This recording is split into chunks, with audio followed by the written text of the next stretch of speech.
I am Perpetua Fasamipita, and this is News Now. Amid tight security, President Muhammadu Buhari arrived in EBONYI on Thursday for a two-day official visit to the state. The president, who was accompanied by Governor David Umahi of EBONYI, among other top government officials, arrived in the state at about 11:15 a.m. The president will inaugurate the ultra-modern King David University of Medical Sciences, Uburu, with adjoining roads and flyover and the newly constructed presidential lounge, Abakaliki. The streets in the capital city wore new looks with different security personnel seen at strategic locations. The ABIA state government has declared Thursday as a public holiday to enable residents participate in the ongoing voters registration exercise in the state. The one-day holiday is to enable those who are yet to take part in the exercise to do the needful in fulfillment of their civic rights and responsibilities, a statement from the government said. All markets, schools, government and other public offices are to be closed to ensure full participation. According to INEC Chairman Mahmoud Yakubu, the country is now in the fourth quarter of the ongoing Continuous Voter Registration (CVR), which was restarted on June 28 after it was suspended for the 2019 general election. However, the exercise has been marred by challenges such as invalid registrations. INEC has also suspended voter registration in parts of Imo State over insecurity. The exercise takes on larger significance as the 2023 general elections loom. Women across all zones within the All Progressives Congress met in Ibadan, the Oyo State capital, to build more consensus and put the party in good stead ahead of future election. Speaking with our correspondent in Ibadan, various leaders of the party harped on the need for more women participation in politics and governance, as well as called on all interest groups to work for the interest of the party. I'm using this opportunity because we have been shouting, calling them to please include us in anything they want to do.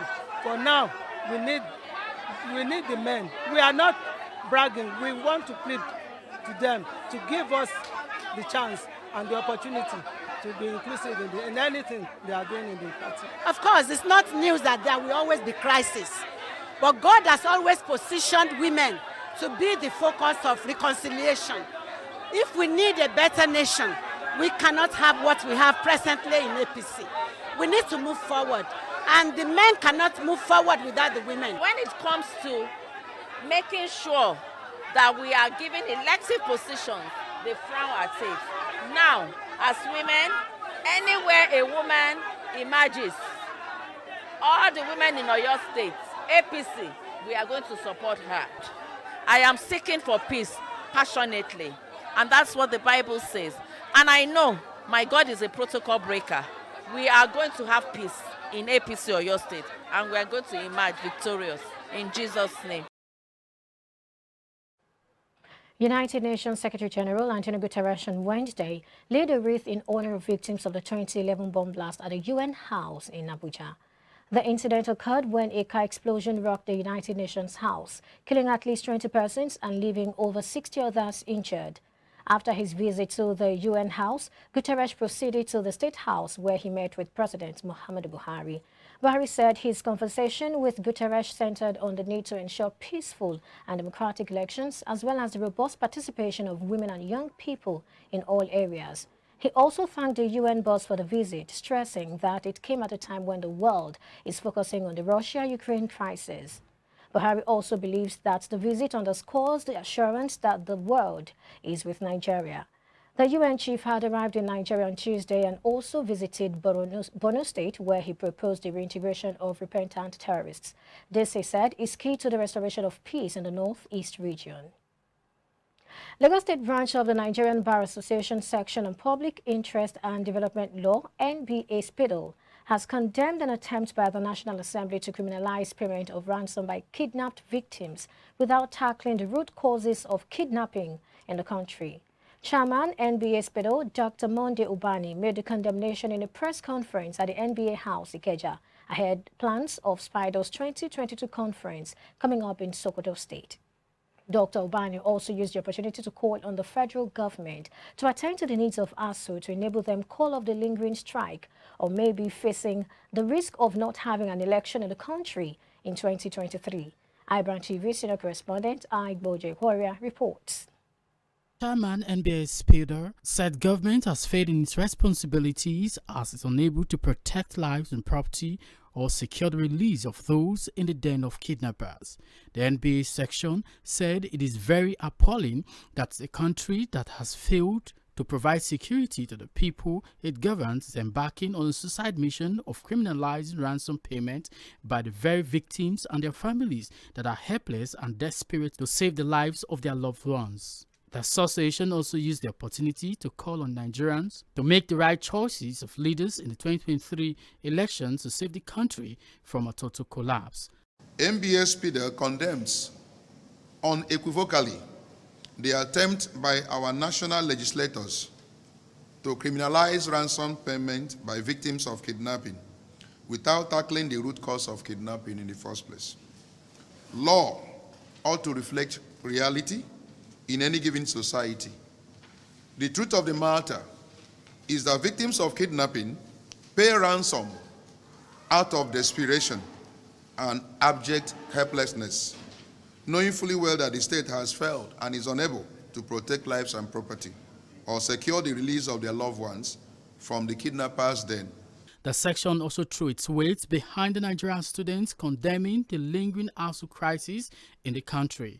The government of the day must tackle the issue of ASUU strike and ensure that our students are called back to school. We will not tolerate a situation where election we hold in this country where students are still at home. And the students are already clamoring that they will not allow any of these political parties to hold their primaries if they cannot tackle the issue of ASUU strike. And I agree with them. The chairman Nba-Spidel, Dr. Monde Ubani, said the association annual conference, which will hold from May the 22nd to May the 26th at the exquisite Sokoto Conference Center in Sokoto State, is on the rule of law and democratic evaluation in Nigeria and advised stakeholders to take advantage of the conference. The theme of the conference is Rule of Law and Democratic Evolution in Nigeria, while the keynote address on rule of law and Nigeria's democratic experiences, the way forward, will be delivered by a renowned jurist and former Vice Chancellor of the University of Ado-Ekiti, Professor Aki Oyebode. Sokoto remains one of the safest cities in Nigeria, more so as many of us recently visited the lovely city in the course of planning for the conference. This notwithstanding, the state government has assured of security cordon and extra joint security patrols throughout the conference period. WHO reporting for IBrandTV News. University students took to the streets for the second straight day on Thursday in protest against the strike embarked by the Academic Staff Union of Universities. Tagging themselves the University of Streets, the protesters walked along the Owo-Lagos Expressway in Benin-City. Other students and concerned Nigerians were scheduled to join the students in protest at Ring Road. On Wednesday, the students had taken their protest to the King Square area of the city, demanding an end to the strike. They lamented the stagnation of the academic pursuits due to the ongoing industrial action by ASUU that has forced them to stay at home. The students appealed to the relevant authorities to look into the issues that led to the strike for a resolution to be reached. For several weeks, various unionists of the ALAYANDE College of Education have been at loggerheads over a purported attempt by state authorities to extend the tenure of its provost. Aside the purported tenure extension of the provost, the unionists say they are also bothered about the dilapidated structure of the institution, which had over the years not received the necessary attention from both the school's management and state government. The tenure of the provost of the ALAYANDE College of Education is expected to lapse on the 15th of May. The law stipulates that HALT for the provost and other management team, that they can spend 4 years in first term and another 4 years in the second term and nothing more. Dr. ABIA has spent 8 years as the provost of this college and is now seeking for an extension of a year. We are saying this is immoral, it is illegal, and it is an aberration, and it is a plot by the few members of the council who our intelligence report said they've been giving bags of Ghana must go for him to be enthroned in office. In any academic setting like this, as an academic culture, in case the provost is leaving, are you getting me now? The next in rank, the deputy provost, or if there's no deputy provost, the chairman of committee of deans, or if there's no chairman of committee of deans, the most senior lecturer in the college assumes that position in active capacity. And what we are telling government to do is that if it's no more there, let them do the needful. Nigeria's ambassador to Germany, Mr. Yusuf Tuga, has said the federal government was confident that 96 Benin artifacts looted by the British colonial masters about 125 years ago and domiciled in Cologne, Germany, will be returned to the country. Tuga gave the assurance at the I Miss You exhibition at Just Museum, Cologne, attended by the city's deputy mayor, Andreas Walter, the director of the museum, Nanette Snoib, the chairman, Edo United, Cologne, Samuel Ehareva, and art historian Professor Kwejula Iwola. He said the reason the tour of the Benin artifacts could only be fully appreciated if they are returned to their source of origin for better understanding. The Nigerian ambassador said the return of the Benin bronzes would catalyze the colonial healing process like no other before because of the exceptional nature of how the cultural items were looted. And now to Africa news. Togolese President Faure Gnassingbé on Wednesday welcomed Mali's request of mediation. The president and his government are ready to facilitate a fruitful dialogue between Mali and the international community, Togolese Foreign Minister Robert Dussi confirmed.